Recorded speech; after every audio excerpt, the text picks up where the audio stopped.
All right, welcome everybody to the world famous Adventurers Club. Tonight it is my honor to welcome up Steve Kaufmann. Steve has had an incredible career in public service, starting as an EMT at just 18 years old and eventually retiring as fire captain after 38 years. His journey included completing paramedic school in 1994, joining the California Department of Forestry and Fire Protection as a seasonal firefighter, and then landing a permanent position with the Ventura County Fire Department. Over his career, he rose through the ranks, serving on the Cal Fire Incident Management Team for 11 years as the lead public information officer and responding to over 32 disasters in California and Hawaii. Captain Kaufmann's dedication was recognized with numerous awards, including 2 Firefighter of the Year honors, a commendation from the Siskiyou County Sheriff, and the Cal Fire Directors Award in 2020 for his efforts during the fire siege. He retired in February 2024, leaving behind a remarkable legacy of service. Please welcome up Steve Kaufmann.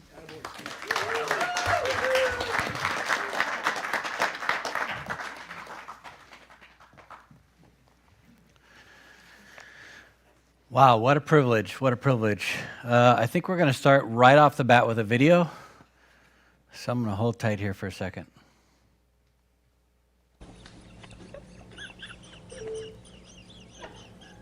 We cannot. Oh my God.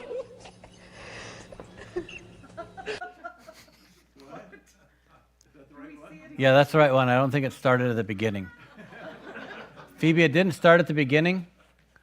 Now to the story of a pig that is inspiring others. One pot-bellied pig has certainly endured his share of problems. Chris P. Bacon was born without the use of his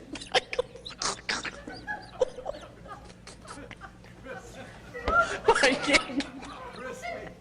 Yeah, you have to read this story.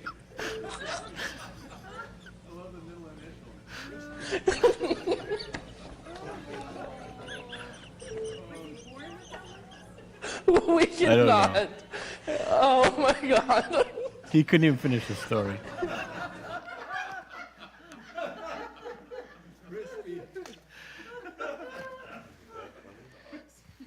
Is that it? It's done? All right. Essentially, that had nothing to do with the fire service or disasters. I just wanted to get your attention. One of the things I was able to experience during my career was working with the media. And so that's a great illustration that they're just humans like the rest of us. And they sometimes they have days that they're probably not the proudest of. So number one, thank you for having me. It's a privilege being here. I'm going to try to embark some information on you guys that you might have heard before, you might not have ever heard before. But I think we're going to go off to a little rah-rah video real quick, the Maria Fire, and then we'll talk about some specific stuff. Good morning. This fire has exploded in size overnight. The Maria Fire exploding in size overnight, scorching 5,000 acres. Fast-moving Maria Fire. Maria Fire threatening nearly 2,000 structures as it races up these hills. High above the Maria Fire, a massive plume of smoke hovers over Sao Paulo. And these are just relentless flames. They're doing all they can now, and you can hear the airdrops going on, so that's good that those are back in action. What is so incredible about the Maria Fire is the speed with which it consumed those 8,000 acres. The high winds that have been fueling these flames really across the state. And that's what we'd expected from the Santa Ana wind event. Ventura County officials warn the mountainous terrain may make containing the fire a struggle. It's very difficult for the firefighters to get into this very mountainous area. Hundreds of firefighters race to respond, battling back flames as they threaten to breach property lines. More than 500 firefighters are battling the fire from both the air and on the ground. And we were able to throw a lot of equipment at the fires in a short notice. Firefighters working to exhaustion to contain these flames. Firefighters have made some good strides out here. The fire department's doing a wonderful job, you know, and as you see on this side of the mountain, we didn't lose any structures, and there's a lot of structures up here. We have 6 fire trucks on our street. As soon as I saw that, I was like, all right, I can rest easy a little bit. Firefighters feel like they've got a pretty good handle on this right now. Finally, after a week of fires across the Southern California area, it seems like this Santa Ana wind event is over.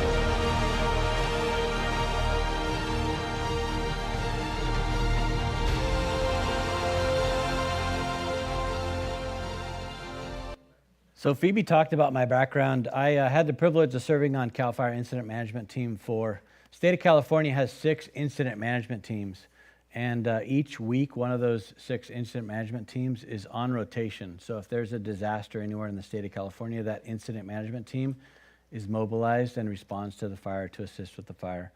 The team itself is made up of 60 or more individuals that are specialized in certain areas. My specialty was public information.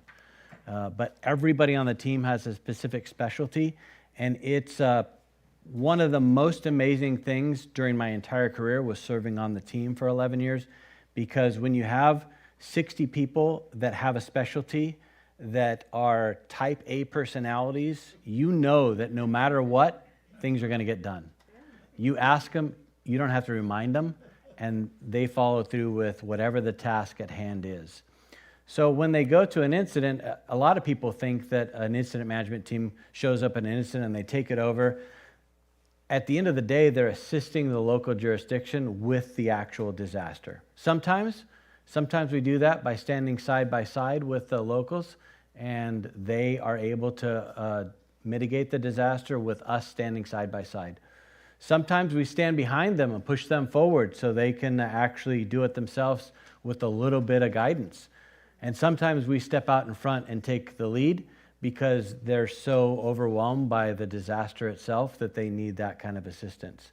When you're on an incident management team and you have 30 or more disasters under your belt, you have a lot of experience behind you to assist some of these local jurisdictions when there is some type of disaster.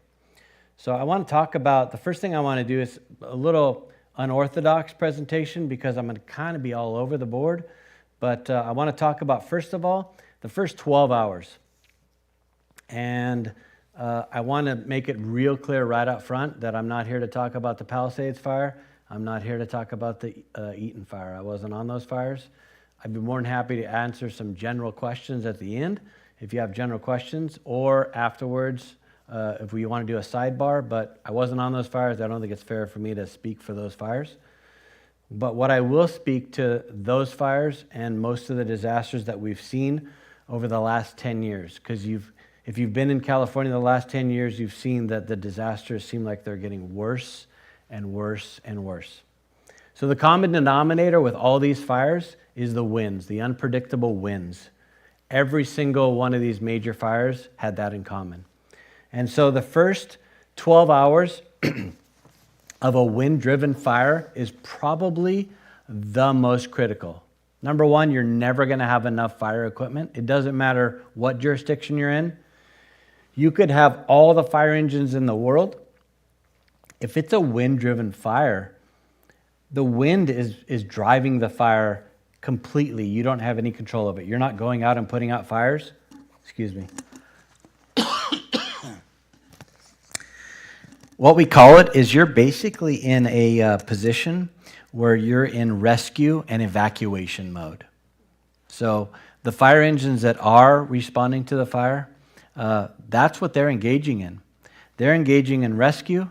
They're engaging in evacuations to make sure that people are able to get out of harm's way. And so that's what's going to happen the first 12 hours. But in that first 12 hours, all the local jurisdictions are tied into what we call the California Master Mutual Aid Plan. And I got to be honest with you, maybe I'm biased because I've been part of it for the last 38 years.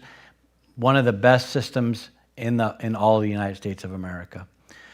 Anytime there's a major disaster, the local jurisdiction will, I'm going to simplify it here a little bit, they'll call, the state's broken up into 2 areas. They'll call the southern part of the state, say, hey, we have this big disaster.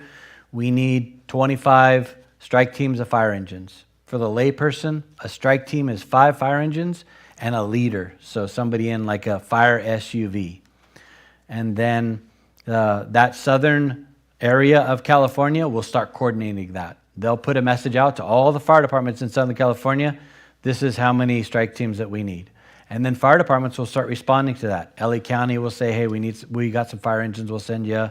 Ventura County will say, we have some fire engines, we'll send you. San Diego will say the same thing. And sooner or later, they'll fill that request that they had for the fire engines. If it gets big enough, then they'll go to the entire state. And then they'll be shopping for those strike teams all over the entire state of California. So you can kind of see what some of the challenges are, that it takes a while for those fire engines to drive to wherever the disaster is. So it could be 12 to 48 hours before we start seeing an influx of a lot of fire engines. But we know, like immediately right off the bat, when we have a fire, like that Maria fire was in Ventura County, we know that we're getting fire engines. We know fire engines are coming from all over the state, sometimes all over the 13 or 14 western United States of America. It's just a matter of them being able to actually mobilize and get here. But the priority is to come here and help us with the fire. Sometimes they drive all the way here and they will engage in fire immediately. Sometimes they'll drive all the way here and they'll bed down or rest, and then they'll engage in fire. Which means for the first 36 to 48 hours, some of our local firefighters are in the fight for 36 to 48 hours because they're waiting for those resources to come and assist us with the actual firefight itself. Thank you very much. Let's go on to the next slide there, Phoebe. So it should have been the campfire, though I think it was, maybe I have a different slide, but the one that had all the fires on it. There we go. You guys see that? Yeah. So as I said, I've been on 32 disasters. 2 of those fires on that were fires that I deployed on. And I just want to kind of make note. So if you look at the campfire, the number of structures that were destroyed is all the way up to 18,804 structures were destroyed. The entire town of Paradise, essentially. If you look at the Eaton fire, it was 8988. If you look at the Palisades fire, it was 3856. And then the other one I'm going to drag your attention to is that North Complex, which basically is just outside of the footprint of the campfire. And so it had 2,352 homes that were destroyed, structures that were destroyed. And so one of the things that we don't talk about, we talk about it, but the media doesn't talk about. I'm going to talk about that again in a minute in a slide. But on the campfire itself, we actually had 55,000 successful evacuations. We got 55,000 people out of Paradise. And I don't think that's focused on enough. I think it's super important to understand that even though, unfortunately, there were 85 fatalities on that fire, the largest loss of human life in the state of California on a wildland fire or disaster, even though there was 85 people that perished in that fire, we were still able to evacuate 55,000 people. And there's 2 ways out of that town, I hate to tell you. 2 ways out. And one of the things that I was talking to Jay about evacuation plans. Paradise had an evacuation plan. They actually exercised their evacuation plan all the time. They were super proactive. They knew they lived up on top of a hill. They knew there were pine trees everywhere. They knew the forest was volatile. They had, if I'm not mistaken, they had 18 or 20 different zones, and they had a perfect plan. And their plan was to evacuate the zones, the zone closest to the fire first, until they got furthest from the fire, and then everybody would be out of town. They have this 2-lane road, 2 lanes going out, 2 lanes going in. Part of the plan was that they were going to augment that road so that 4 lanes would be going out of town. And the plan didn't work as planned because it was also a wind-driven fire. And one of the things that happened in that fire was that they evacuated the entire town at the same time. So they never planned in their evacuation plan to do the entire town. They planned for zone by zone by zone. So just another example of the best laid plan is never, I always say, especially from the experiences that I've had, is everybody plans for a disaster. Nobody plans for the disaster that they get. Nobody does. So let's go on to this next video. This is one of my favorite videos, and then you'll have a better idea a little bit about firefighters and first responders.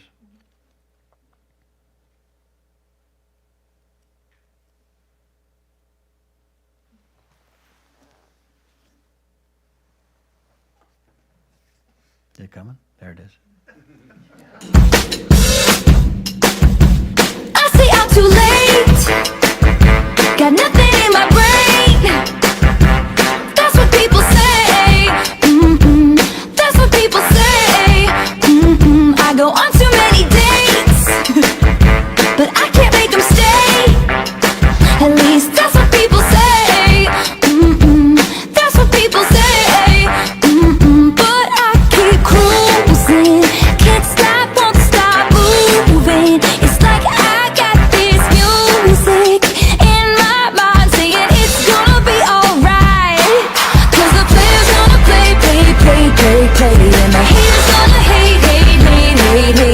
I'm just gonna shake. Shake it off, shake it off. Heartbreaker's gonna break. And the faker's gonna fake, baby. I'm just gonna shake. I shake it off. I never miss a beat. I'm lightning on my feet, and that's what they don't see. That's what they don't see. I'm dancing on my own. I'll make the moves up as I go. And that's what they don't know. That's what they don't know. But I keep cruising. Can't stop, won't stop grooving. It's like I got this music in my mind saying it's gonna be alright. Cause the player's gonna play.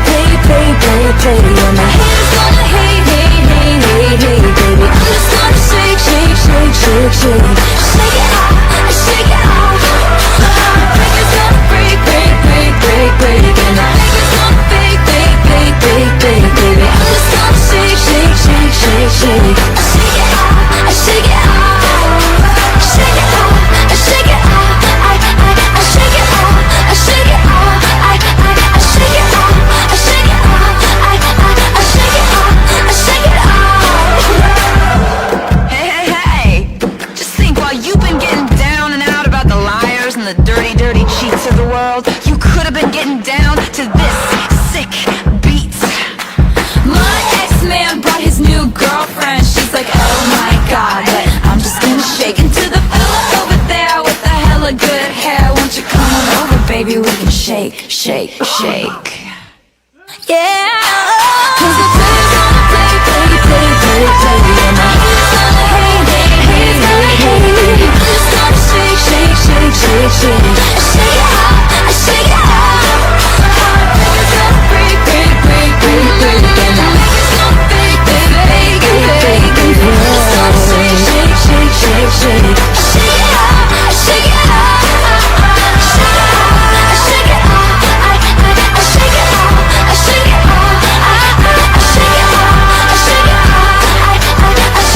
I shake it off, shake it off. I shake it off, I shake it off. I shake it off. You got to shake it off. I shake it off.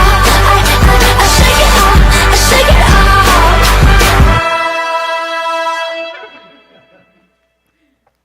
So you're asking yourself, what does that have to do with disasters? This first responder just humanized first responders. And so I'm here to tell you that one of the things that I feel as a first responder is people put first responders up on this pedestal like they're the superhero, and they don't have feelings, and they don't have homes, and they don't have families, and they don't have worries, and they don't have concerns. And I'm here to tell you that every single one of these first responders that we see is a human being just like you are. They have families, they have kids, they have homes. Some of the things that we're exposed to, I'm here to tell you that they're scary, even for us, and we see them all the time. So I hear people all the time when we're on fires, people ask all the time, hey, what can we do to help the firefighters? And I'm here to tell you, I don't speak on behalf of firefighters very often, or anybody else very often, but I do feel comfortable speaking on behalf of firefighters. Was that impromptu or was that staged? That was staged, yeah. So firefighters, it's a calling or a passion. It's not a job for firefighters. And I feel the same way for law enforcement. And so they are so proud to do this as a profession. What a privilege it is.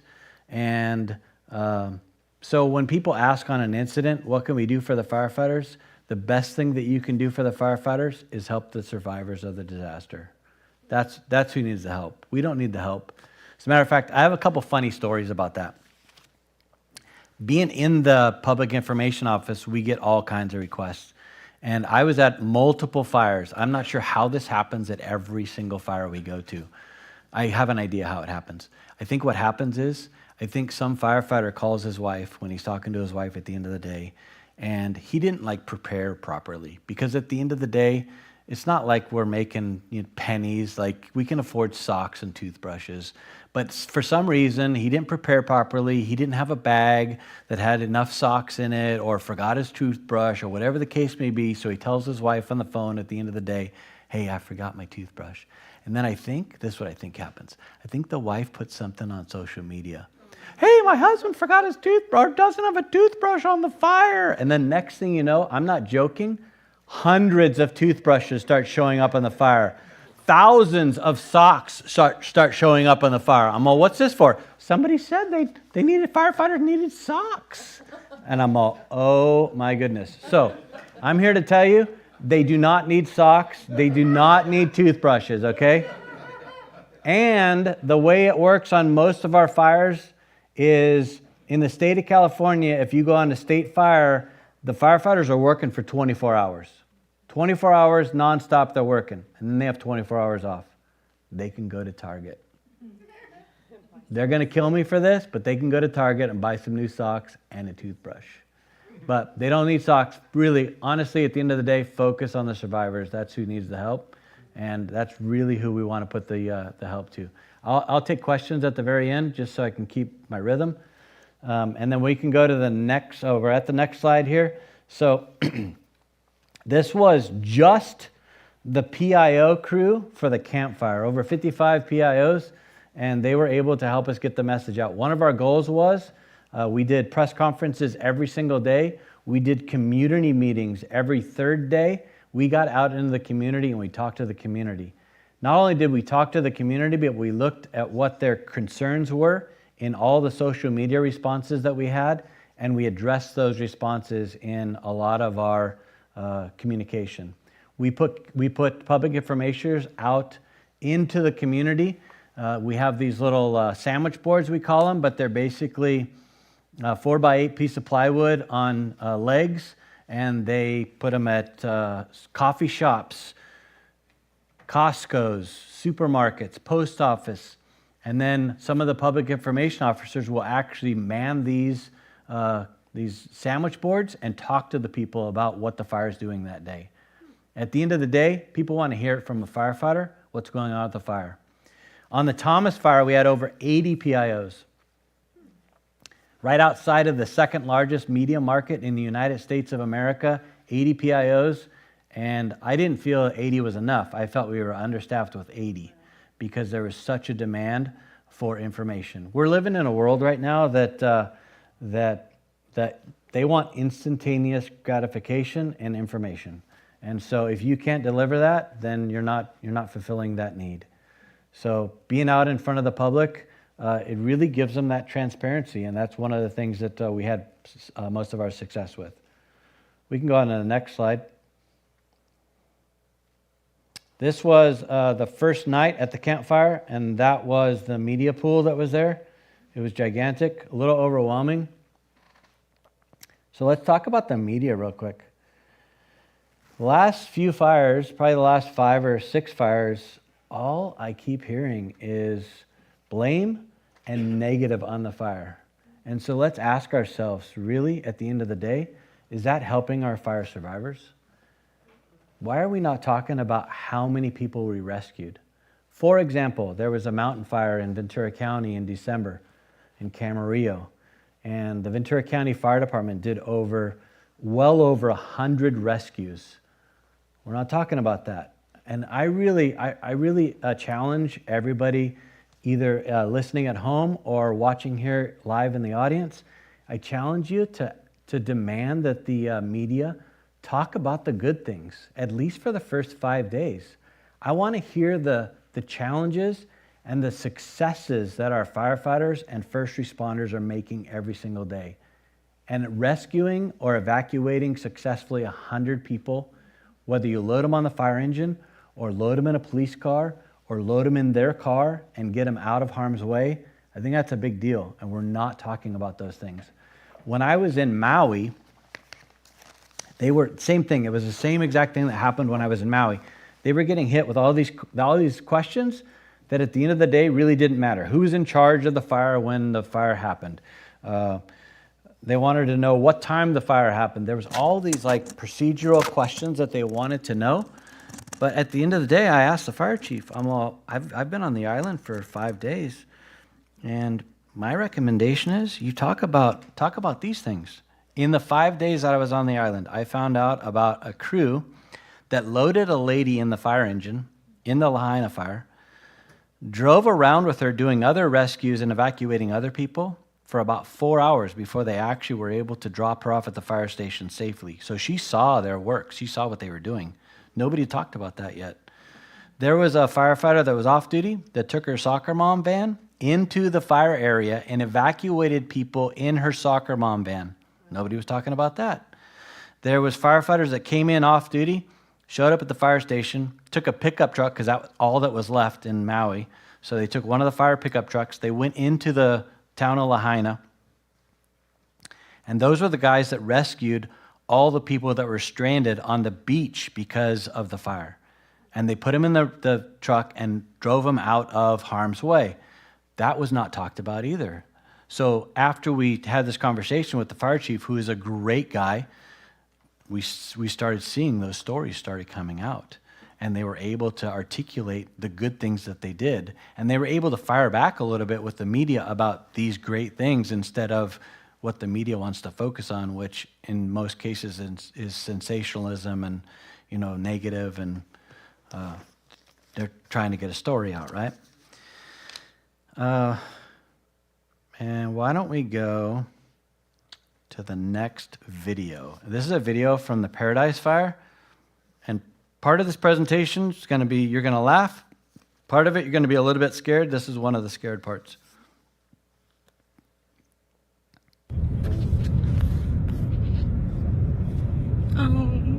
That sucks. People are going to do surprises.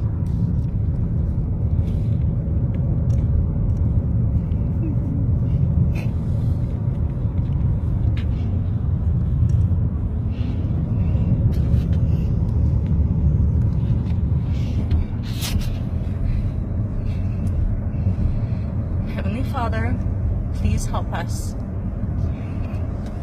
Please help us to be safe. I'm thankful for Jeremy and his willingness to be brave.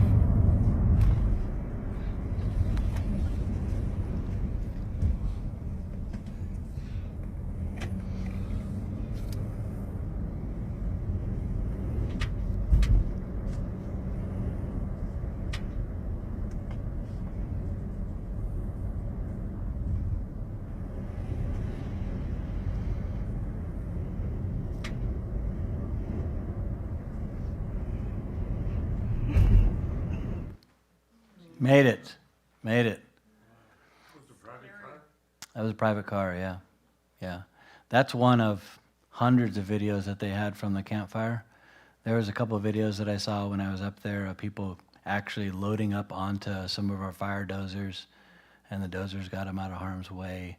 And there was a lot of the fire personnel that loaded them into fire vehicles. There was a documentary on Netflix a while back about the campfire. And there was a whole group of people, I think it was like 100 people. They weren't able to evacuate. They had to shelter in place. The fire was coming right at them. And they successfully sheltered them in place. They sheltered them in place, kept them out of harm's way, and then once the fire passed, they were able to get them out of there. It's about a 25-minute documentary. I think it's still on Netflix. It's a good watch. It's actually super informational. But it shows you that, we're all susceptible to it, and we'll talk about why we're susceptible to it in a little bit. Let's go right into the next video, and I don't think we're going to be on this one very long. We began at 10 o'clock with breaking news, stunning and horrific news from the Camp Fire in Northern California. A number of people reported missing just jumped dramatically from 130 to 631. KCAL 9's Juan Fernandez is live tonight in our newsroom with the very latest for us. Juan? Well, Jeff, Susie, the Butte County Sheriff just broke that news. 631 reported missing. Also tonight, survivors are facing massive challenges, and the choking toxic smoke from the fires is now affecting millions. The number of missing was actually going. So that brings me to a great story. While we were on the campfire, we did a community meeting 3 days after the fire started. It was at Chico State, and it was attended by, I want to say there was at least 3,000 people there. It was huge. It was at one of their auditoriums. It was huge. Everybody was there. And so at the end, we opened it up for questions. And this guy in the front row stood up, and he was all distraught, and he had a piece of paper with him. And so he held this little piece of paper up, and he turned to the audience, and he looked at the audience, and he had a picture of his mom on it. He goes, "Has anybody seen my mom? I haven't heard from her." And then there was like a pause, and we're all, now what do we do? And then somebody in the very, very back of the auditorium stood up and said, "I saw her at Walmart yesterday." And then he goes, "Why won't she call me?" So the answer to that is, when you're evacuating, especially from a fire like the Camp Fire, the Palisades Fire, the Lahaina Fire, you might lose your phone might go dead, you might not have any way to charge your phone. There might be multiple reasons that you're not able to actually make a phone call and call your loved ones, right? So I always fall back on the old adage that you really need to set up an out-of-area contact, whether that's a family member that you know lives out of the area, and everybody checks in with that family member when there's a disaster. That way, the family member, when you call and say, "Hey, this is Steve, I'm okay," they can tell you, "Hey, Steve, mom called, dad called, your brother called, like everybody's okay." And then you have an idea what's going on. Because one of the things that happened, if you paid attention to this video, is they said 630 some odd people were still missing. And what happens is somebody knows that their loved one, they haven't heard from their loved one in 3 days, and the fire was 3 days ago, that something must be terribly wrong with them. Nobody thinks that their cell phone's broken, they dropped it, they didn't charge it, whatever the case may be. So they file a report with the Sheriff's Department, and the Sheriff's Department has to take it serious until they're found. They're going about their own business at Walmart, not even knowing that people are looking for them. And so that's one of the things, is reconciling all these numbers during a disaster to make sure that people are accounted for and they know that people are looking for them, right? So it behooves all of us to have that out-of-area contact. And so here's the challenge. In a day and age where we all have cell phones and we don't memorize cell phone numbers or phone numbers anymore, is having one or two numbers that you memorize that you can call during a disaster to check in, so they are that clearinghouse for that disaster, so on and so forth, if that makes sense. All right, so let's go to the next photo. All right, I just want to go over some nomenclature here. This is one of the super scoopers. LA County Fire Department actually contracts with a company out of Canada for 2 of these super scoopers every fire season. They normally show up about late August, and they normally stay all the way through, I'm not sure what they stay now. Rich and I actually went and toured them a few years back, and they normally stayed until the end of fire season, but because fire season doesn't end anymore, I think they stay through January, because I think they were available. I'm positive they were available during the Palisades fire. And then they're on retainer. Anytime there's a fire, both of them go together. They work together. If you go up to Canada, or if you are aware of their work in Europe, they normally work in 4s in Europe and Canada. Those are water dropping tankers. they pick up the water off of a body of water, so they actually land on the body of water, pick up the water on the body of water, and then take it to the fire. They can land in the ocean and pick up the ocean water. It's just a little bit more challenging based on what the swell is and what the wind's doing, but they can do that. This here is a fire tanker. They're all different sizes. Let's talk about the red stuff that comes out of the fire tanker. It's not the same stuff as we just saw out of the super scoopers. The red stuff's called Check. I have a bottle of it over there. Afterwards, after we go offline, I'll make that available. We can, if you want to see what it feels like. Basically, let's talk about the color first. It's red, so the pilots can see where they dropped it. It's not to put out the fire. The super scoopers, the water is specifically to drop it on the flames and put out the fire. This is to put out in front of the fire to slow the fire down. And so you'll normally see the red stuff put on ridge tops, down in valleys where they're trying to actually stop the fire. And what they do is they drop this on the vegetation. There's a fire retardant component of this. Unbelievably, there's actually a fertilizer component of this, so after it stays there, it actually helps with the vegetation afterwards. And then this dries on the vegetation. When the fire gets up to it, it's a little bit harder for the fire to burn through that retardant. So it gives us a chance, the ground crews, whether they're dozers, hand crews, engine companies with hose lines, it gives us a chance to get up there and get to the fire before it spreads any further. So the whole goal of the fire retardant is to slow the fire down so we can get to it. And so you'll see them working, when you see the tankers working, you'll see them working on one area of the fire for a long time because they're trying to basically paint all the way down the hill or all the way on the ridge top to stop that fire in its place. And they can't do that with just one drop. They'll do multiple drops. This is one of the medium size. They actually have the big 747 ones too, and they'll drop on the fire. And their drop is going to be a little bit longer. I think it's, Lucas, 10,000 gallons? Yes. Yeah. So 10,000 gallons are coming out of that 747, and then they go back to Lancaster and fill back up, and they'll be right back out here doing it again. So the unusual thing is when we have a wind-driven fire, the super scoopers and the air tankers, they're not effective.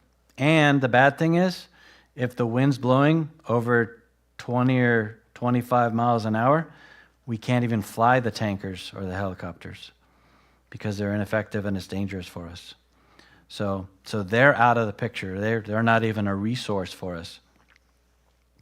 But it doesn't mean that we don't have resources on the ground. Everybody thinks that that's what puts out the fire. It's not necessarily. It's just another tool in our toolbox, right? So I wanted you to kind of be aware of that. And then after we go offline, if you want to come over, I'll talk to you a little bit more about the FOS check. Let's go to the next video. I'm sorry, in the next slide. Next slide. So there's two slides here. We were talking about rescue and evacuations. This was a senior living facility in Paradise. This was a couple days afterwards, 3 days afterwards. Most of the facility was destroyed, but you can kind of see the chaos that had to have ensued during the actual firefight when they were trying to get people out of this place before it burned up. That's a walker over on the left and a wheelchair on the right. Next picture. And that's just a wheelchair just sitting by itself in the middle of the parking lot. So I put these in there to really drive home the evacuation and rescue part of it because everybody underestimates that. And that really is the bulk of the firefighter's job and law enforcement when we're on a fire, is to make sure that people get out safe. Everybody thinks that we're engaging in actual firefighting activities during that first 12 to 48 hours, and that's not necessarily the case. This is going to take a priority over everything that we do. And then we'll go, we're going to start the beginning of this, and then we'll talk a little bit about it. But why don't we do the next video?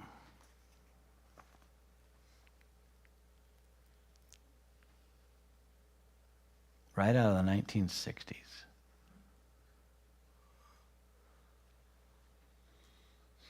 I wish I could show you the whole video, but it's like 30 minutes. Design for disaster. The story of the Bel Air conflagration.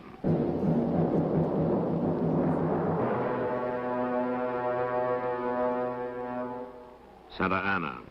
Indians named it Santana, the devil wind. When it blows, plants wither, trees and brush become crackling dry. Atmosphere grows tense, oppressive. People tire easily, argue more. Even the suicide rate rises during the months of the Santa Ana. Warm, dry. This climate plays an important part in attracting over 3,000 people a month to the city of Los Angeles. All right, we can go to the next video. 44 dead in the California wildfires, 42 of those victims killed in the Camp Fire, northern part of the state, well north of Sacramento. 125 acres torched there, including the town of Paradise, which is in ruins. Picture a snow blizzard, it's just an ember blizzard. And all those embers were pelting, you know, homes and pelting the ground. It's just absolutely heartbreaking to drive through Paradise and see the level of destruction. Back live in Paradise, Claudia Cowan picks up our coverage yet again today for... So this next thing is going to be a little video about embers. And we're going to get into the home hardening right after this, but I really want to stress how important it is to understand this whole ember concept. And the chief just said it a minute ago. It's like having hundreds of thousands of snow, but instead of snow, it's fire flying through the air at the same time. And they're all different sizes. Some of them are the size of a grain of salt. Some of them are the size of my thumbnail. And they're all flying through the air at the same time. And they're all looking for the same thing. They're looking for somewhere to start a fire. On the Maria fire that we watched, I was at home. I came in from home. I showed up at the fire station. All the engines were gone. And so I fell back into my second passion, which is the public information part of it. And so I turned on all the news stations. I was watching all the news stations, and I was watching their footage. And as I was watching their footage, I would call and I would talk to the news stations and be the source for that news station over the phone. I would do the phone interview. And while they were doing their coverage, they were going through neighborhoods in Ventura County, and people were sitting in lawn chairs with their garage door open, watching the fire coming towards their house. And I'm all, oh, what's going on? If you want to give a bigger invitation to a fire, the best invitation to a fire to come into your house is to have a door open. Specifically, your garage door. Because I guarantee one of those thousands of little embers will find a source inside your garage to start your house on fire. So the first thing that I really recommend, and I talked about this on the news, like we need to make sure that we get this message out. Make sure that we close any door and window, specifically your garage door, and don't invite that fire in. But then we need to look around our house and really understand like what other areas of our house could be an area that one of those embers could get in and start that fire. So let's go to that next video.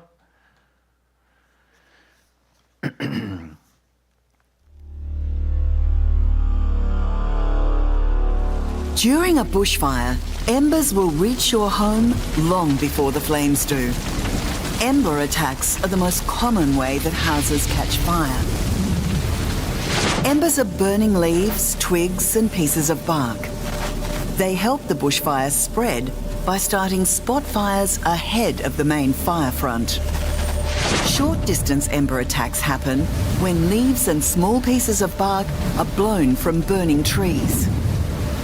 The intense shower of sparks that forms fills the air with hot, burning embers, which will land on nearby vegetation and properties. The hot embers can easily land and get into your clothes and burn your skin, eyes, and airways. Small fires will start all around you, and quickly become uncontrollable. The resulting chaos creates confusion as the fire seems to come from many directions, meaning it will be difficult to make good decisions about your safety. The experience will be physically exhausting and emotionally traumatic. Long-distance ember attack is caused by large bushfires that generate intense heat. As the hot air rises, it forms a column of smoke that sucks in air like a vacuum, increasing the intensity of the fire. The updraft in the column lifts embers like large pieces of burning ribbon bark hundreds of meters into the air, where strong winds can carry them many kilometers beyond the fire front. On Black Saturday, embers travelled more than 30 kilometres ahead of the main fire. When these embers land, they often start fires where leaves naturally accumulate, like in gutters, doorways and garden beds. So while you might think you're safe when a bushfire is far away, embers can fall from the sky and land around your home long before you even know there's a fire. But remember, your home isn't the only thing under threat during an ember attack. By the time you realise the danger, it might be too late as escape routes become jammed. Embers can also start fires on roads and block them completely, making late evacuation dangerous or impossible. That's why leaving early, before a fire starts, is always your safest option. That's good, Phoebe. So we could go to the next slide, please. And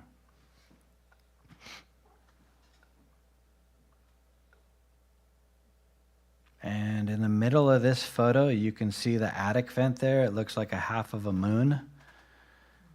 And then we'll go to the next slide. And you could see the attic vent that's right below the crest of the roof. It's a big, long, rectangular thing. And so those are what we're concerned about. And so I have this little example here I'm going to pass out so you can hold it, get a good look at it, see what's going on. There's two different sizes. There's 1/16 and there's 1/8 netting there. Metal netting. The recommendation is that you do both sizes because it gives you strength and stability, and then it gives you the ability that the smallest embers aren't going to get in there. The only caution is if you do the netting over your attic vents, I really encourage you to not use fiberglass or plastic materials. It needs to be metal materials. So make sure you're doing that. And really what I recommend is if you know you live in a prone area that is prone to wildfires, or you live close to urban wildland interface, my recommendation is to, long before there's a fire, go to all your attic vents and cut a piece of drywall out, the size of that attic vent, and then cover that attic vent when you know it's going to be a windy day with those pieces of drywall, because that's going to for sure keep those embers out of your attic. The attic is the #1 place that the fires start. And once an ember gets in there and your attic starts going, for us, we can't save that. For a normal structure fire, outside of a wind-driven vegetation fire, for a normal structure fire, most fire departments send 3 or 4 fire engines and a big hook and ladder truck. And that's what it takes to put out a normal house fire. So imagine not having those resources and having an attic fire and thinking that one fire engine that's in the neighborhood is going to actually mitigate that. The other thing that we don't talk about is most fire departments across the United States of America have high hazard areas that they're going to focus on when there is some type of disaster. That high hazard area might be a school, it might be an elderly complex, it might be a hospital.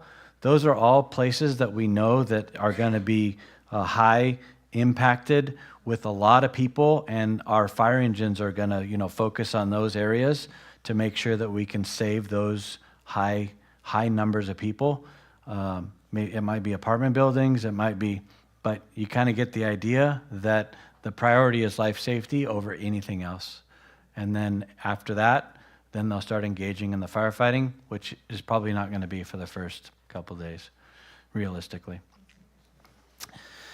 And we go to the next slide. This is from the LA County website. We're going to talk about Ready, Set, Go real quick. It's actually a program that was born in Ventura County. Ventura County Fire Department came up with this program over 20 years ago, and it was adopted by everybody in the state of California. And I think it's a national program now. Essentially what it is, it's a program that has three actions. The first one is get ready. So prior to the fire, get ready. Let's talk about home hardening real quick. That's a big topic out there. How do we get ready? How do we get our home? And one of the things that we've learned from all these fires over the last 10 years, it seems like they just keep getting worse and worse, is we're learning what we can do to mitigate our home so it's safer during these fire sieges. I just listened to a podcast the other day in preparation for this, and I listened to it with some people that specialized in preparation for home hardening and resilience for your home prior to a fire. And one of the things that they said that nobody's talking about right now is we have not learned, as a community, we have not learned. We are still building homes with combustible materials that are susceptible to these fires. And until we learn that and start building homes that are not susceptible to these fires because they're not built of combustible material, we're still using wood, we're still using all these things that at the end of the day are going to catch fire. So there is legislation out there that's already been passed. There's going to be more legislation, and even as far as how to landscape your home, there's some really good home hardening things. So the number one thing is they have a zone 0, which is from your house 5 feet out, there should be nothing combustible. I'm not going to put you guys on the spot, but think of how many of your neighbors might have wood chips right next to their home. And a wood chip garden is a great place for one of those embers or 20,000 of those embers to land in and actually start a fire. So really, my challenge to you guys is look at what you're putting around your house, and is it going to be a bed that's going to invite those embers to start your house on fire? So the zone 0 is from the house to 5 feet out, and then from 5 feet to 30 feet, they're saying to really think about what you're planting in that 5 to 30 feet area and plant stuff that's resilient to fire. Nothing is fireproof, but there are certain vegetation that you can put in your landscape that is resistant to fire. But it doesn't matter at the end of the day if it's hot enough, dry enough, and or if you haven't taken good care of your landscaping in your at your house. If it's dry enough, it's going to start on fire. So you really need to make sure that your fire-resistant vegetation is in good order, so it gives you the best bang for your buck if there is a fire in your neighborhood and you're getting some of that ember cast in your neighborhood. And then we always say the new thing is at least 100 feet, depending on where your house sits. If it sits on an aspect where you're on a hill and there could be fire coming from below you, you might need more than 100 feet. But most of the standard across the state of California is a minimum of 100 feet from your house, that all the dry vegetation should be cut down. And then when you do have vegetation, it should be sparsely, not all together. It should be sparsely planted so it can't jump from one bush to another or one tree to another. That brings us back to the trees in the house. The trees should be 10 feet from your actual structure. There shouldn't be limbs of your tree hanging over your house, specifically because of that ember cast and the threat it causes to your house. I will tell you, and some people have seen it on the recent fires, is one of the Dwayne saw it on the Thomas fire, one of the number one ember casters on a fire these days? Dead palm fronds. It's like a tiki torch, and it is just going crazy. I remember driving through the city of Ventura during the Thomas Fire that first night that it was hitting the city of Ventura, and it hits the city of Ventura like a freight train. And it seemed like every palm tree was a tiki torch, and there were embers from those palm trees all over town, just falling on people's houses, in their yards, just everywhere. So if you have a palm tree, make sure it's limbed up and there's no dead palm fronds on it, because you are just inviting more embers into your neighborhood. It's really, really vital. Probably one of the most dangerous things. And then if we could go to the, so this LA County thing, if you go to LA County, Orange County should have one on their website. Ventura County should have one on their website. And for Bob, Santa Barbara County should have one on their website. They have a version of the Ready, Set, Go program on their website, and it'll give you more information about how to get ready for the fire. The set is once you know the fire's coming, fire started, you see smoke in the air, you know what's happening, back your car into the driveway. If you have things that you want to bring, and I recommend that you really think about this prior to the actual fire, hard drives, photo albums, important documents, all those things should be readily accessible, and you should be able to bring those to the car so the car is ready to go. All you got to do is get in the car and drive out when you know it's time to evacuate. I've had some questions on every fire we go to. I have questions about, the number one question is about safes, fire safes. And I'm here to tell you that the fire safes, the rating on the fire safe is for, most of the fire safes are rated for less than an hour. They're not rated for your house to burn down in a wildfire and all your belongings to be fine afterwards, because that fire is lasting way longer than an hour, and you could pretty much kiss your belongings in the safe, gone. The second thing is, I've had people ask about, is it safe to put our belongings inside the oven? Like, the oven's not on, we're going to evacuate. Can we put it in the oven? Because we cook stuff in the oven and it should be safe. At the end of the day, if you look at some of these pictures of the fire, whether it's the Eaton Fire or the Palisades Fire, you don't see ovens all over the place. They're destroyed, right? So oven might not be the best choice. And then the go is when they say it's time to evacuate, number one, be signed up on all your local evacuation plans so that you're notified. But when they say it's time to evacuate, it's time to get out. You should not be competing for the road with the fire engines and law enforcement. I really encourage you not to be evacuating then. Let's go to this next slide, Phoebe. One more. That one right there. And before we go to that one, I got a couple things on the back table back there. I got a few of these Ready, Set, Go flyers that kind of tell you what to do and where to go. They're back there on the table, so I encourage you to take those. I have a couple of these Prepare for Disaster. They're in English and Spanish, Prepare for Disaster. And then I have a couple of these wildfire property assessments, and I really encourage you to take one of those with you. It'll help you get your property ready for a disaster. For the folks that are online,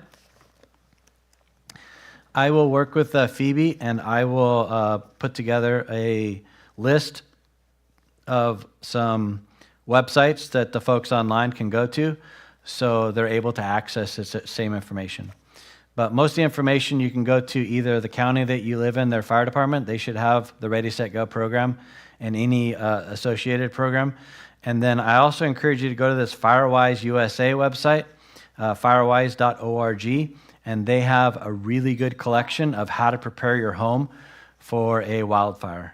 And they're the leading expert on making sure that your house is prepared with all the most current information. So I really encourage you to do that. The next slide, Phoebe.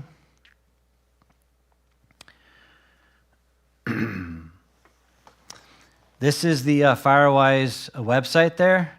And there's all kinds of different pull downs that you could go to on this website that'll kind of lead you in the right direction. Next slide. This is the CAL FIRE website. when there's an actual fire in the state of California, one of the best fires to get the most current information on fires all over the state of California. And it doesn't matter if, I always tell people, it doesn't matter if you're impacted by the fire, you might know somebody that's impacted by the fire. This is the place to go to get the information. They're going to have the most current information. But what we saw during the Palisades and the Eaton fire is the most downloaded app. Next slide, please. The most downloaded app on the App Store was the Watch Duty app. And honestly, they are trying to do the best job. This Watch Duty app came after the Tubbs fire in Santa Rosa back in 2018, right? 2018, right? No, 2017.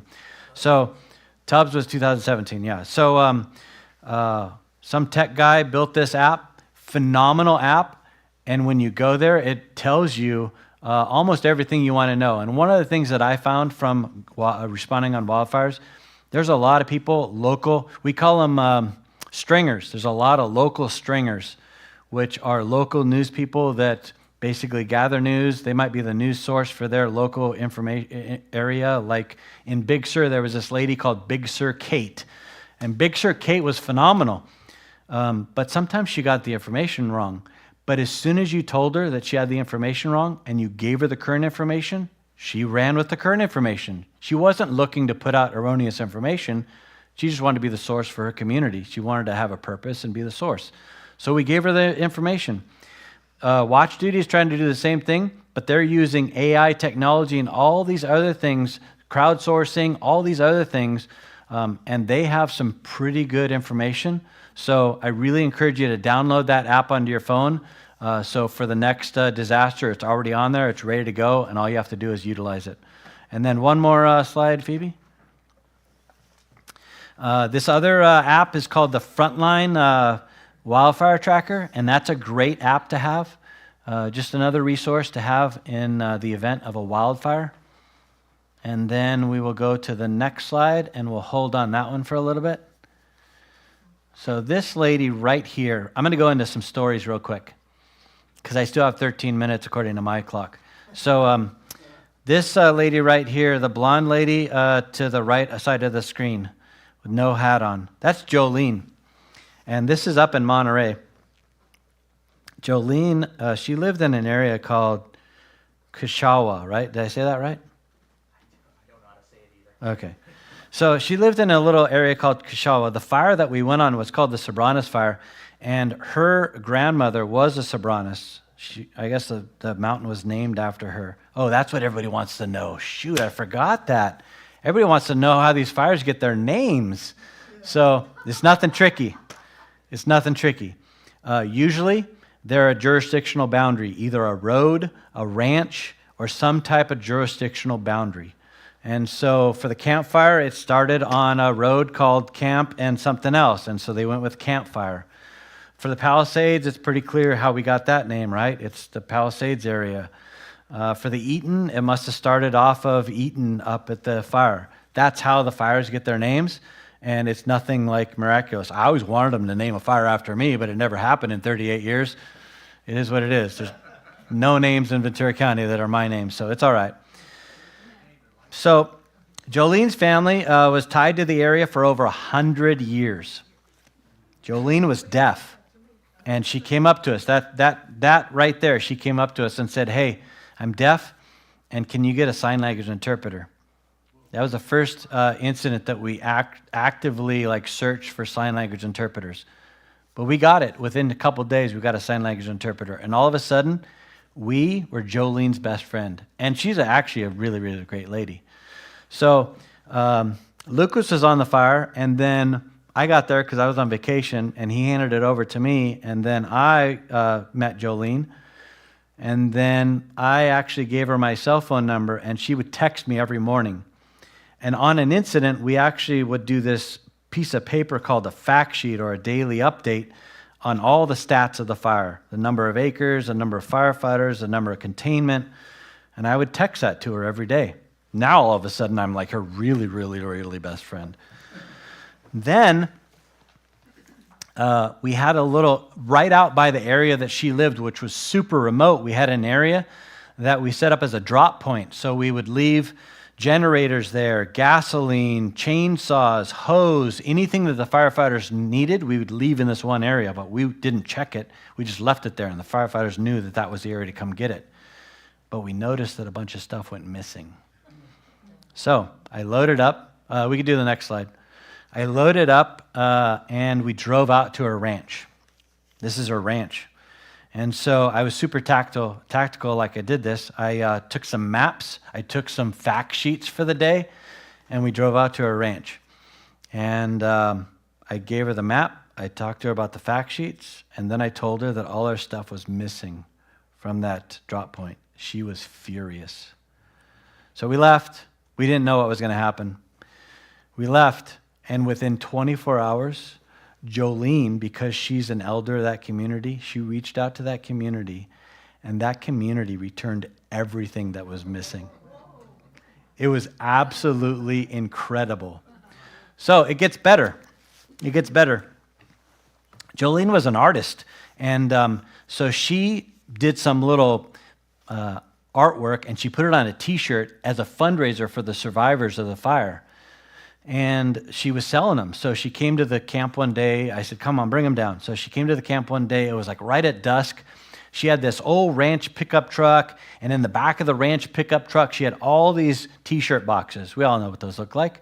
And so she gets back in the back of the pickup truck. She asked me what size I need.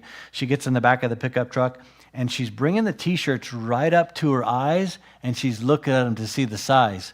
And so I got my glasses, and I reached over, and I tapped her on the shoulder, and and she looked at me, and she goes, "I'm deaf, not blind." And then she took the glasses from me, though. So to this day, even though I'm retired, Jolene still reaches out to me to make sure I'm okay when there's fires. When I was in Lahaina on the fires out there, somebody that I knew who she was because he was from that area. And every time I'm on a fire, there was a couple fires I went to that she actually helped me find sign language interpreters for us to use on the fires. So really probably one of the hallmarks of CAL FIRE Incident Management Team 4 was building relationships and maintaining those relationships with the community that we serve. So we can go, we can leave it on this slide. I got a few more. The campfire. So I'm not a huge beer drinker, but in Chico, there's this place, you guys might have heard of it, Sierra Nevada Brewery. And so that's where it was born. The guy that started it still owns it. He hasn't sold it to some major conglomerate yet. And so about 10% of employees lost their homes in the campfire. And so we were there for 3 weeks. It started on November 9th, and we were there through Thanksgiving. And before we left, word on the street was because this is how we found out. On Thanksgiving, he opened up his brewery because he had a big event space there. He opened up his brewery and paid for himself Thanksgiving dinner for anybody to come, no questions asked. There was 56,000 people that were evacuated from the fire that didn't have a home to go back to. And so he opened up his brewery and people came. One of the things that we did was, once we found out he was doing that, we organized that fire trucks and the incident management team would go over there and for hours, like a couple hours at a time, we would all go over there and volunteer to help serve. And so firefighters were serving, his employees were serving, we went over there. While we were serving, we found out that he had some property in town that they were already grading, and his plan was to put mobile homes on that property for his employees to make sure they were taken care of. So my point is, there's still really good companies out there that really take care of their employees. And so I encourage you, after the fire, he brewed a beer that was called Resilience, that all the proceeds went to the survivors of the campfire. And so my challenge to you is, continue to patronize companies that treat their employees like this and take care of the community that they live in. I think it's just phenomenal. When we were on the Thomas Fire, Patagonia is based in Thousand Oaks. In Ventura. And so, yeah. So Patagonia had to shut down for 2 weeks because they were heavily impacted. Most of their employees were impacted by the fire. So much so that Patagonia paid for hotel rooms for their employees for 2 weeks while they were evacuated. And then afterwards, when they finally came back to work, they donated over 2,000 jackets and cold weather gear to the firefighters so they weren't cold, because it was getting into almost Christmas at that point, and they made sure that all the firefighters were taken care of. It was absolutely incredible. So another company that just takes care of their employees and takes care of their people. So I encourage you to reach out to those great companies.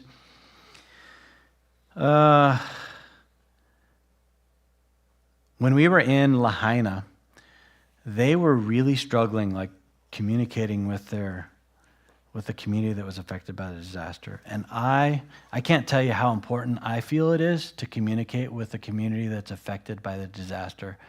So one of the things that we recommended to them was that they needed some local PIOs, not people from California. They needed some local people that were recognized in the community that could go out and talk to the community. Number one, they could go out and talk to the community, hear what their concerns were, bring it back to the local authorities, but they could take information out to them also.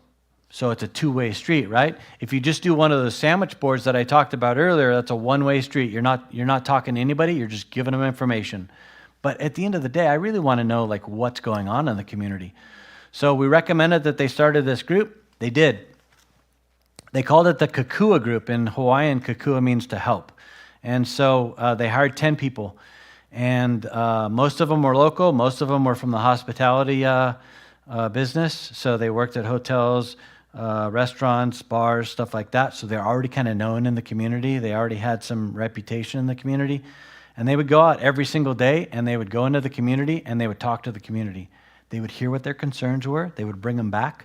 And then they would take information out to the community, like how to get into the FEMA stuff, how to get into grants, how to apply for stuff, where things were located. They would get some really great information out there.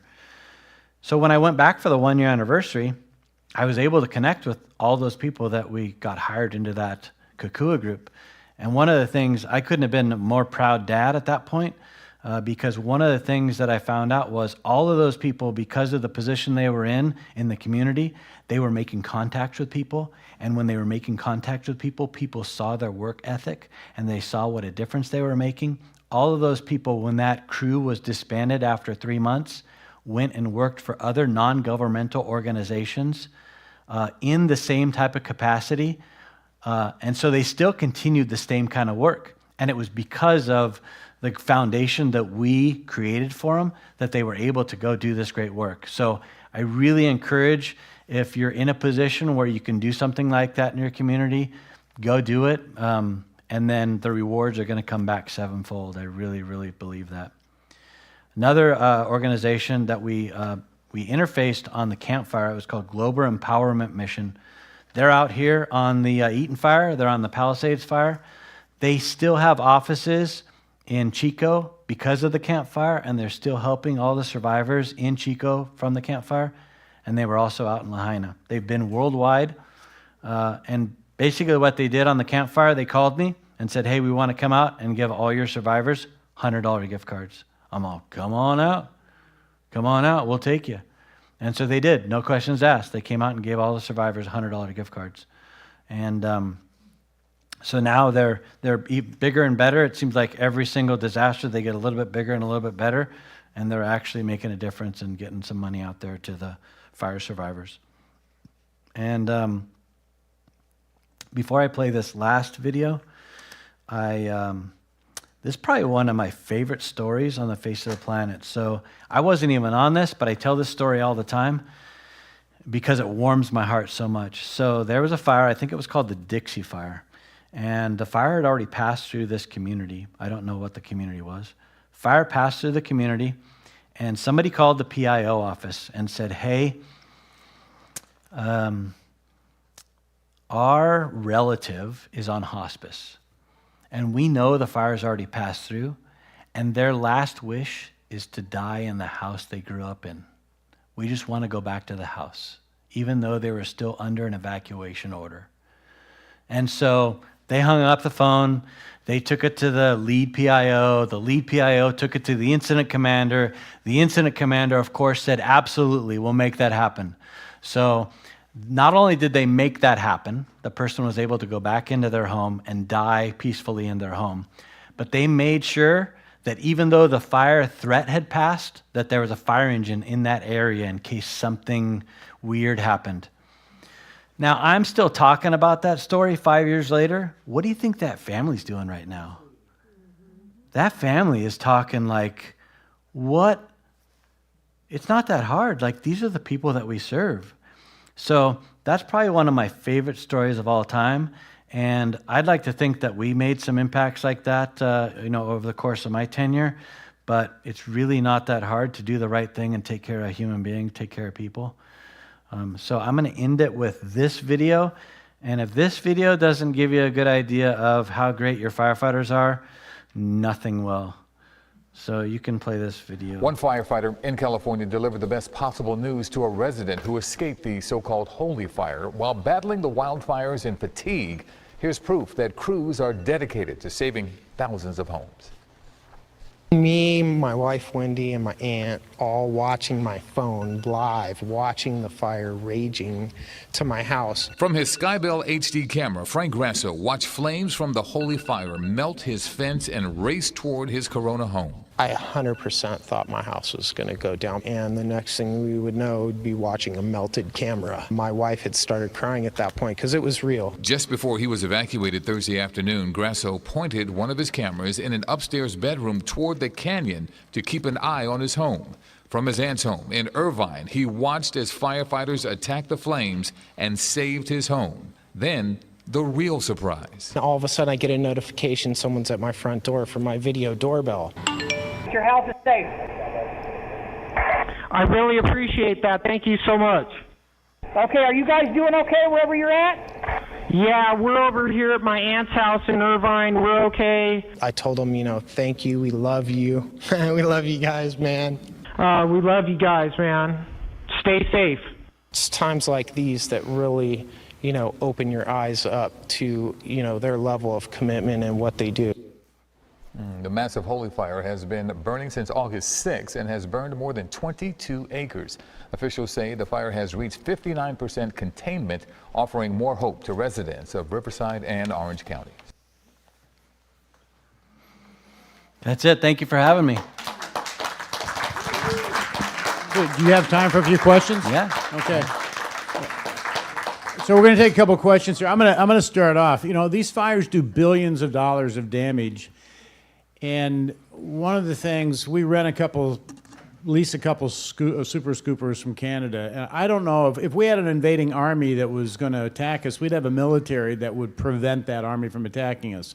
Do you know why the state doesn't have like a fleet of super scoopers so when something happens, we can hit them with not 2, but 20? Yeah, so that's a great question. I think it's a finances thing. I don't think the state has the resources financially to have that on staff all the time for the event of, these are so far and few between. I mean, they're more common now than ever before, but the state, number one, the state has the largest Air Force other than the United States military in the United States of America. Wow. The state of California for the firefighting. Okay. And they're active every single time there's a fire. Here's the challenge, is when there's a new fire, the planes don't belong to the fire. They belong to the state. So if there's a new fire with a bigger threat, the fire that they're on loses out, and they have to go to the one that there's a bigger threat on. But how many aircraft do we have right now, Lucas? 31. 31. And that's just fixed wing? That's not the helicopters, right? Correct. Yeah. So you don't need socks or toothbrushes. What about food? You know what? We are completely, when there's a fire, we're completely taken care of. There's a part of the team that's just our logistics branch, and they set up a kitchen. They set up an entire base, and one of the things is a kitchen. They provide us with all the food that we might ever need. Like, I'm not joking, 5,000 calorie meals. So by the time you leave a fire, like you're a couple extra pounds. And then they have a supply. So if we bust hose, if we damage some of our safety gear, whatever the case may be, everything is taken care of, so we don't have a worry in the world.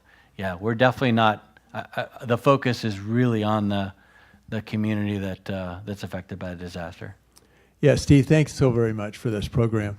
So in terms of hardening your home, I heard recently that somebody who's rebuilding after the Palisades fire, they're considering not having any natural gas for their kitchen, but they're going all electric because they're worried that the natural gas is a problem in terms of starting or spreading the fire. Other people are saying, no, it's the overhead power lines. You got to have gas or electric.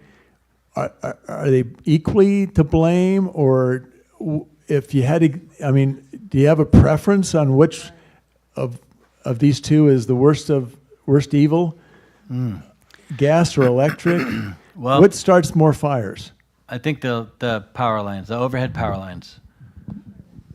Yeah. To answer your question, I think the overhead power lines are probably more of a threat than natural gas in your house. I've never heard of a huge threat from natural gas in your house. Yeah. Thank you, Steve, for a terrific presentation. I'm curious, what do you think are the top qualities that make a really successful and great firefighter? Wow, that's a good question. Well,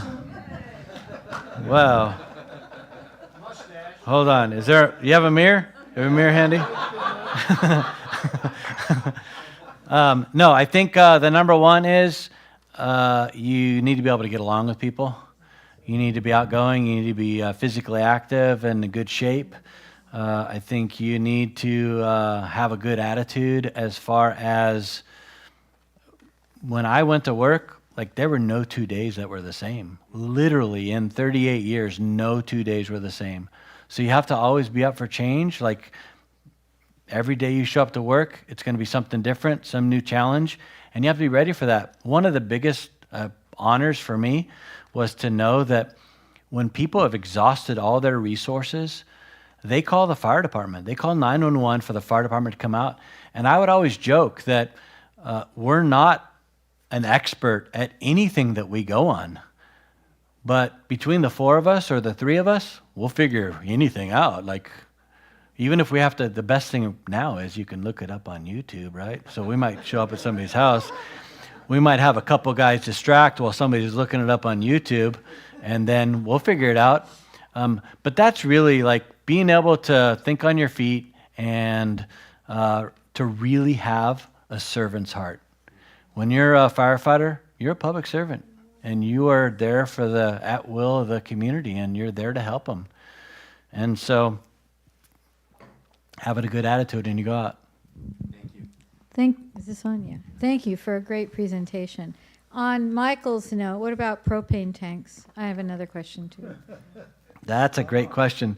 So I think number one, when you have propane tanks, the number one thing is you need to make sure that you mitigate any hazards around the propane tank, because the propane tank just sitting out in the in a empty field isn't going to be a threat, right? But if you have a bunch of vegetation and grass all around it, or if it's close to open flames, then it could be a hazard. So yeah, it really, it's case dependent, but I would really be, I'd be most concerned about having open vegetation right around.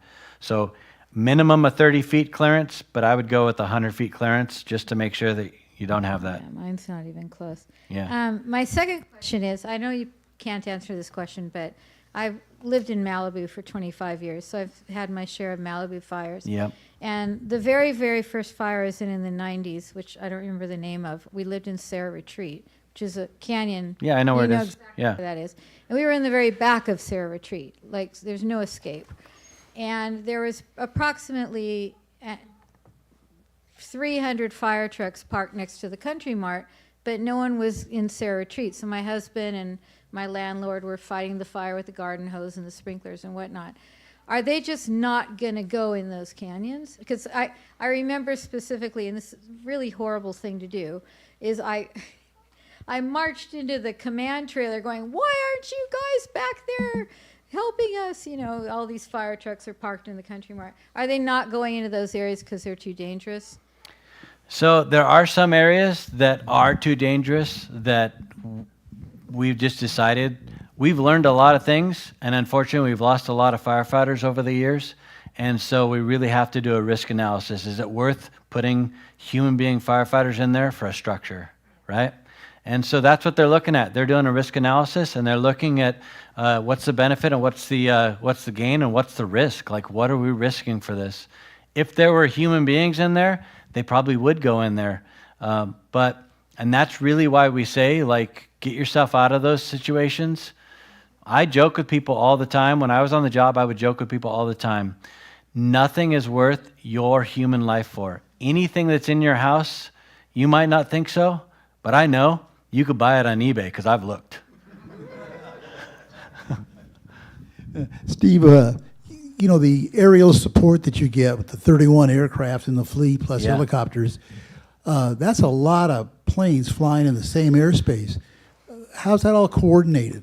That's a great question. So we have an air attack plane that's up in the air coordinating the fixed wing, and then we have a helicopter that's up in the air coordinating the helicopters. And I'll give you a really, really simplified version of it. The helicopters go in one direction at a certain altitude, and the aircraft go in another direction at a certain altitude. So they're both going in different directions. It's very, very well coordinated. They have a really, really good handle on it. And in some cases, specifically with the 747s, we'll use lead planes, and the lead plane will lead the tankers into where they want them to drop. So, but it's all very, very coordinated, and knock on wood, we've had a pretty good track record, the last 10 years that we're really proud of. So, yeah. Thank you for a great presentation. With the increased ownership of electric vehicles and the increased presence of lithium-ion batteries, as a PIO, what do you think what do you think the general public needs to know about these lithium-ion batteries, and how do they affect these wildland firefighting operations? Wow. I'm going to give you a little bit more generic answer. I think that you really need to be on the ball when it comes to evacuating, because you're not going to be able to stop somewhere at a gas station and fill up, right? So that's probably one of the biggest challenges. I excluded a bunch of videos that I had from the campfire of all the vehicles that were abandoned on the side of the road that were gas vehicles. They had the same problem on other fires, and I only anticipate that's going to get worse with the electric vehicles, especially if there's any kind of traffic whatsoever. I think it's going to be a challenge, like as far as clogging up our roads. So I think that's more of a challenge than the battery itself. Once the vehicle catches fire, it's abandoned and catches fire, is another story. But I think for me, the life safety thing of the vehicle not working anymore, and now it's enabling other people to evacuate, that's more of a serious concern for me, if that makes sense. So really, and I always encourage people, number one, whether it's gas or electric, make sure you have a full charge or you have a full tank when you get home every night. And how many of us, I've been guilty of it too, go home with like a quarter of a tank, and then something bad happens, and then you have a quarter of a tank to work with to get out of whatever you're in. And I think that was some of the problem that they saw on the campfire, is people didn't have a full tank, and now they're in traffic, and they didn't plan on being in, an hour's worth of traffic, and now they're. So I really encourage people, like when you go home at the end of the night, I know it's hard every night, but at least have a half a tank in that car so you can get somewhere if you need to in a disaster. Thank you for a great presentation tonight. Let's give him a round of applause, folks. Thank you very much.